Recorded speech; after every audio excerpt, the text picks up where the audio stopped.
This piece was performed for some time without any mention of birth. This was a bizarre omission, but then again, a male reporter recently asked, "What's the connection?" Our author, Eve Ensler, was present for the birth of her granddaughter. She was in awe of vaginas before that moment. She is in deep worship now.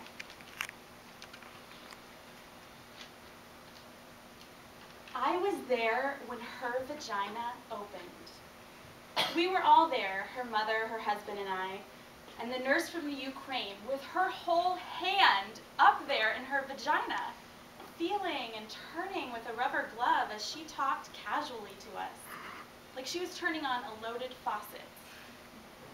I was there in the room when the contractions made her crawl on all fours, made unfamiliar moans leak from her pores, and still there after hours when she just screamed, suddenly wild, arms striking at the electric air.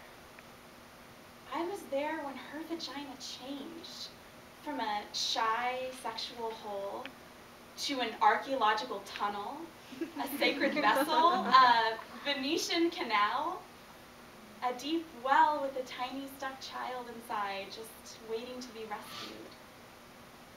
I saw the colors of her vagina. They changed. Saw the bruised, broken blue, the blistering tomato red, the gray pink, the dark. Saw the blood-like perspiration along the edges, the yellow-white liquid, the shit, the clots, pushing out all the holes, pushing harder and harder.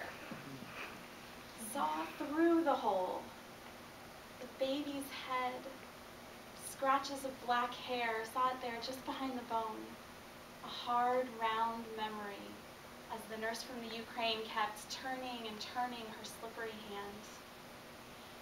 I was there when each of us, her mother and I, held a leg and spread her wide, pushing with all our strength against her pushing, and her husband sternly counting 1, 2, 3, telling her to focus, harder. We looked into her then. We couldn't get our eyes out of that place. We forget the vagina, all of us. What else would explain our lack of awe, our lack of reverence? I was there when the doctor reached in with Alice in Wonderland spoons, and there when her vagina became a wide operatic mouth, singing with all its strength.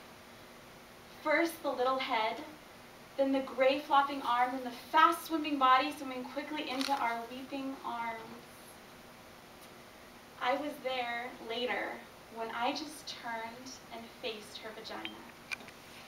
I stood and let myself see her all spread, completely exposed, mutilated, swollen, and torn, bleeding all over the doctor's hands who was calmly sewing her there.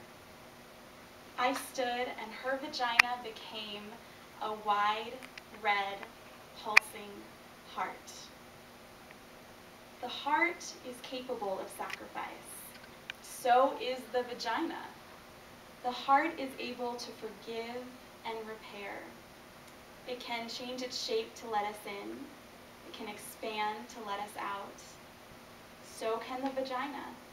It can ache for us and stretch for us, die for us, and bleed us into this difficult, wondrous world. I was there in the room. I remember.